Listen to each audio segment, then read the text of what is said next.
Do you ever forget to fill up the water tank for your intercooler water sprayer? Or is that just me?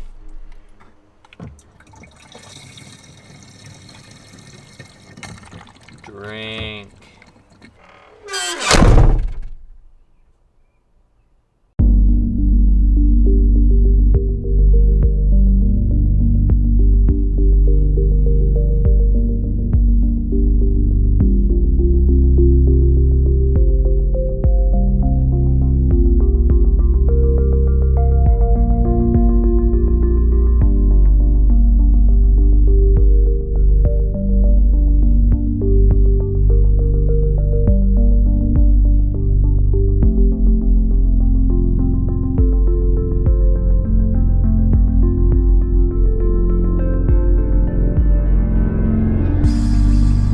Weigh-in was 177.4 and 8.2. So the weight went up again, which is not totally surprising. I ate a fair amount of food yesterday, and especially later in the day, which is gonna hurt the weigh-in in the morning. So I kind of expected that. I'm gonna fast again today. You know, I'm trying to get to 170 and basically in 2 more days. I don't think that's gonna happen, but I'm gonna keep pursuing it anyway. I'm not just gonna give up. I'm still gonna keep that same goal of 170, but I don't think I'm gonna hit it by vlog 25, so I'm gonna move it to vlog 30, just because I wanna keep that goal and I wanna actually attain it. It'll just give me a little bit more time, but I feel like I'm on the right track.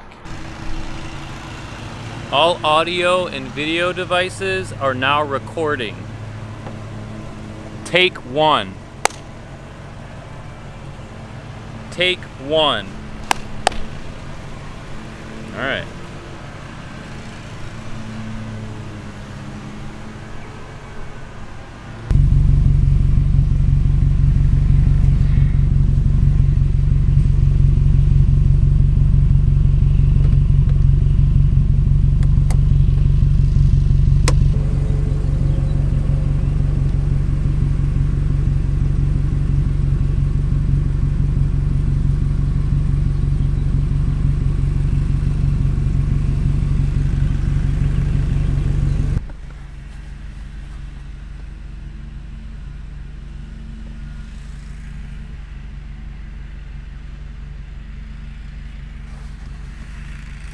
I'm going out to the cottage today to help my dad and my brothers put in the lift, the boat, the dock, all that good stuff. So it's a good day. I got a long drive, 40 minutes or so. So I will be bringing this vlog to you mostly via the car today. We'll start out with one of my favorite tips. And this applies to you if you are a spirited driver. You like to have fun, you like to go a little bit fast sometimes. One of the biggest things for me is I want to stay planted in my seat, and while these seats do have some bolstering, it would be great to have a 5-point harness, but I don't have one and I actually don't want one. In the meantime, put your seat all the way back, pull your seat belt tight up to here, engage the automatic lock. I'm going to do it a little better. Engage the automatic lock by jerking it really hard, lean forward against it, and then come back up into your actual driving position. And now, I'm locked in. I love that, actually.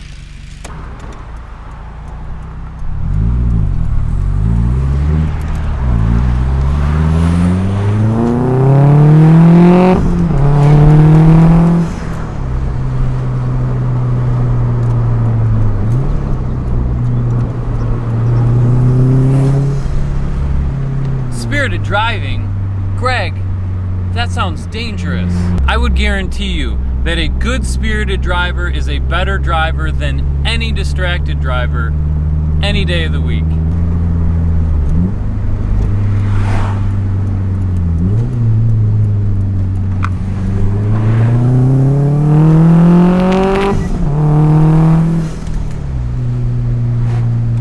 Being a spirited driver means you like to have fun, maybe you like to go a little bit fast, but when you're a good spirited driver, you do those things in the right situations. Not around blind corners, not when there's other cars around, not when there's pedestrians and other people around, and you are always, always, always attentive to the road. 2 hands on the wheel, eyes on the road, checking your mirrors. And I generally don't go really, really fast. I like to accelerate, but I don't need to go 120 miles an hour. I just like to get to the speed I'm going quickly. Contrast that to a distracted driver. This is a person that doesn't really care that much about driving. They're just in their car because they have to get from point A to point B. So they might as well multitask. They might as well get something done, right? Do you know how long it takes to check your phone versus how long it takes for you to get into an accident? Usually if you're looking at your phone, it's for at least 5 seconds. You cover a lot of ground in 5 seconds. And people will say, well, I just get bored in the car. All right, well, download an audiobook. Play the audiobook. You don't need to touch your phone. People will say, well, I'm too important to not have my phone accessible in the car. My argument is I'm important enough that if you really want me, you can wait for me. You don't need me to risk my life on the road to take your call or reply to your text. You can wait for me to pull over and do that. I want to be entertained sometimes too. I load up my phone ahead of time, I hit play, put it in the glove box, and I don't touch it. I don't even like hands-free interface type stuff.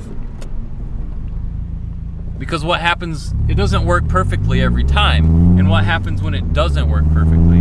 Then you have to go and fix something by touching it. And now you're actually more distracted. My phone sits in the glove box.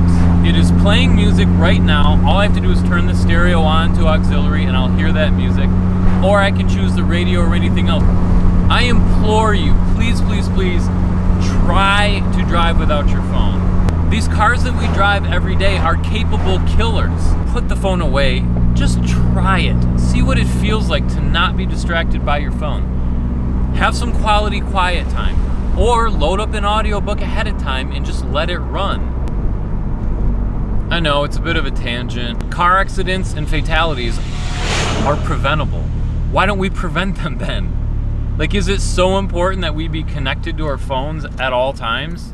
And any other distraction that goes on in your car? Or could we just all agree for the greater good that we're not going to do that? All right, distracted driving, tangent, done. Back to the spirited driving. Eyes on the road, 2 hands, always in the right gear.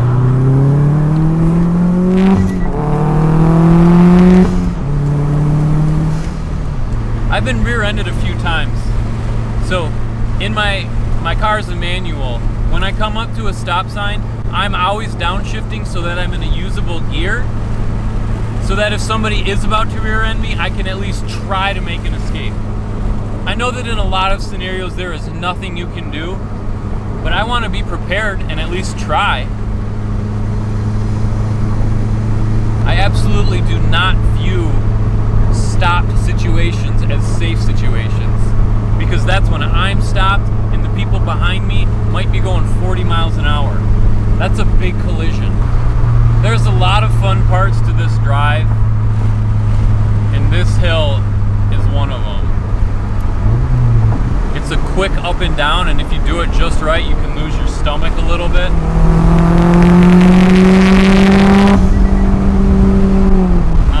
It's just magical.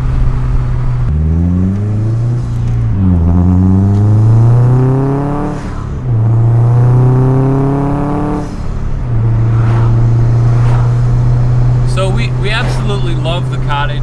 It's a great place to go. It's also just a great place to drive to. Everything is like mostly back roads. There's not a lot of traffic. It's just a relaxing drive. There's a lot of cool stuff to look at. You know, there's farms, there's trees. You're just out of the city. It's such a nice intro to actually being at the cottage. What kind of shoes do I like to drive in? Ideally, no shoes. I want to be able to feel the pedals. It makes heel towing easier. It makes left foot braking easier.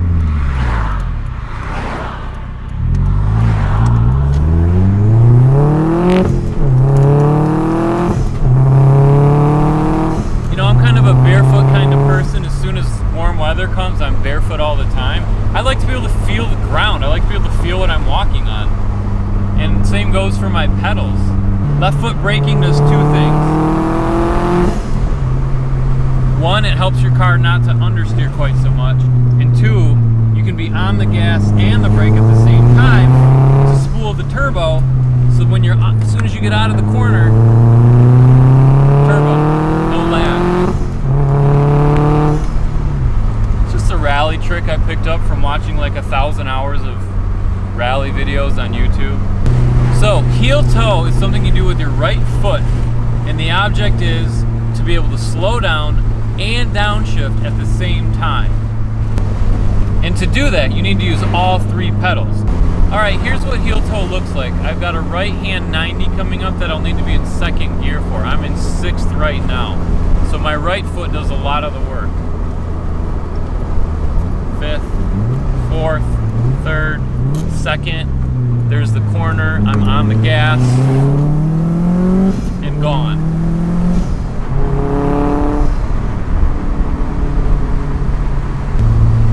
So the right foot was on the brake the whole time, and then as the left foot engaged the clutch, the right foot would blip the throttle to match the next gear.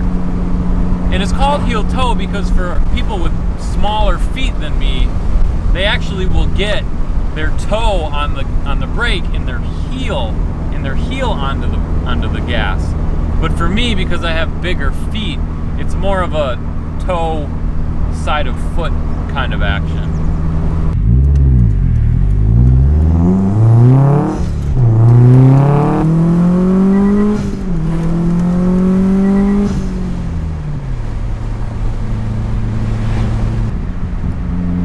Yellow WRX, I love those things.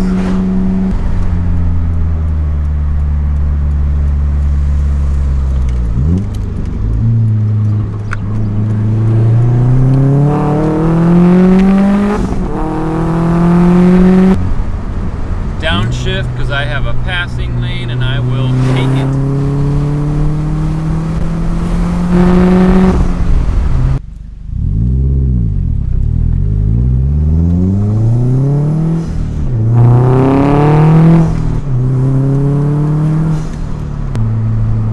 Do a 4th gear pull just to listen to how that sounds.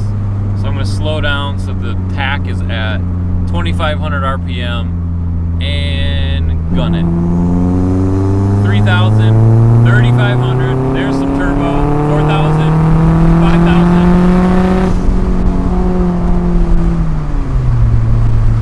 5,000. Superchargers are cool, and so are like Detroit Muscle V8s. But man, there is something about turbo, that slingshot effect that you get as the power spools and engages. I think it's hard. I think it'll be hard for me to go back to anything else. I just think driving is too much fun to be doing something else while you should be driving. Even if you're not driving fast. I don't know, there's so many things to see. Having a stick shift obviously makes it more interesting because there's something else for you to do. You might think guy who drives with cameras in his car lecturing about distracted driving is a bit of a hypocrite. That's a fair point. Let me tell you this. The cameras are mounted. They are running. I don't have to touch them. And when I look at them like this, I'm not actually looking at them. I'm just pointing my head at it, but keeping my eyes on the road. That's part of the beauty of sunglasses. So there, am I really that hypocritical? Part of the reason I'm fasting today, A, because I'm trying to get to that 170 mark. B, the cottage is definitely a place that has a history of terrible eating. There's always snacks around. Like pop ice is just a part of the history of the cottage. It's ingrained in my memory. And that was before I knew what pop ice was from a nutrient standpoint. So I think just not eating at all out here will be easier than trying to avoid certain things while eating others. And I don't even know if there's going to be any food out here today, but I want to try it. It might actually be something I do regularly when we come out here this summer. I will say, however, today, I'm going to fast while we're at the cottage, but we're probably going to go out to a restaurant after all together and I will probably eat there. I'll find something healthy, but I'm not gonna do a 41-hour fast like last time. At least I don't think. When you get to just about here, I see the lake. You try to be the first one to see the lake. Reminds me of when we were little in our giant cargo van with the bench seats. We'd all be inching our way up as high as we could, trying to be the first one to see the lake. And who knows if you're really seeing the lake or just the bottom part of the sky. Those are definitely good memories. Big moment right here. It's about to be the first startup of the year.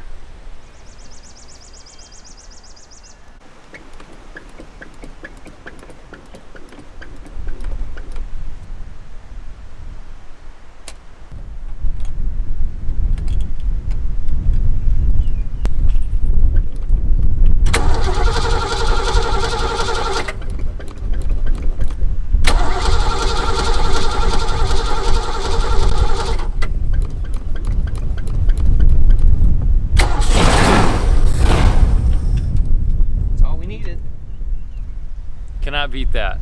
You get to have a little bit of suspense with it too, and then you're rewarded with the glorious sound. We are going to put the boat in. This is one of the most exciting times of the year. And we always used to ride in the boat behind the car, so I'm doing that again now. This is definitely one of the most coveted chores of the year, is launching the boat for the first time. We just love this boat. I don't even know how long we've had it. It's a 1983 ski Nautique, and we just think it's the perfect boat. It's got a big wake for tubing. It's got a lot of power.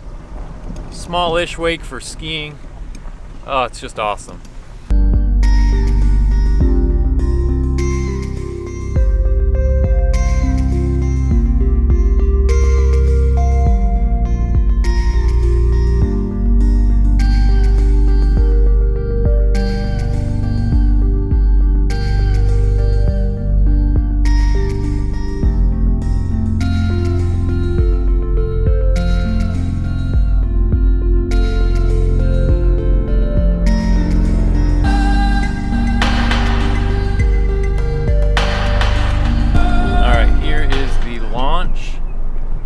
Dad has to do all the hard work backing it up, getting it just right into the ramp.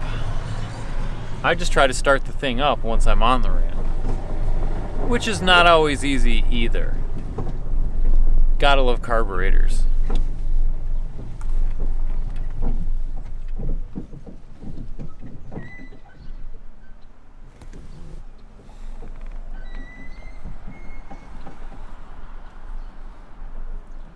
This little button is the choke. Pull it out and then you just rev the heck out of it till it starts, or until you flood it, whichever comes first.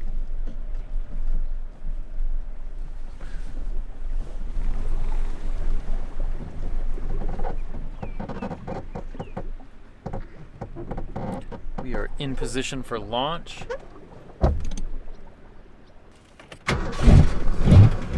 Oh, come on. It's awesome.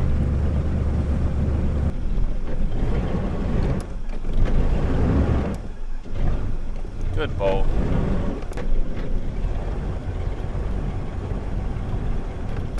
First takeoff of the year.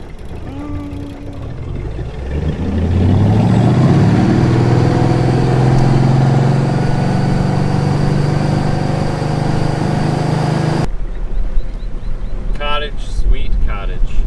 First voyage was a complete success. Good job, boat.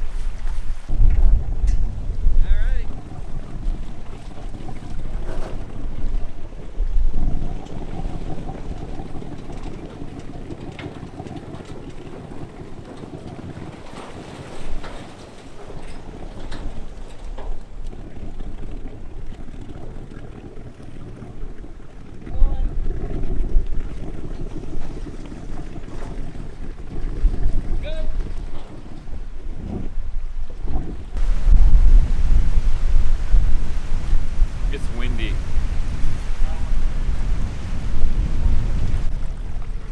Dock check. Boat, check. Weed roller, check. Pontoon.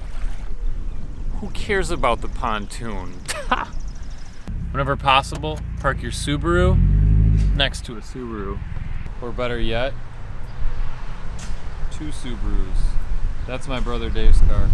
05 Legacy GT wagon. 5-speed. It's pretty awesome. Dinner's chicken pollo. Hi, future Greg here. You realize you just said pollo chicken, right? That's chicken. It was pollo chipotle. Anyway, you were saying? Which looks like chicken, rice, beans, and guacamole salad. Oh, and I also wanted to say a sincere thank you to Past Greg. Thank you for not eating those chips, those tortillas, or that rice. I really appreciate it.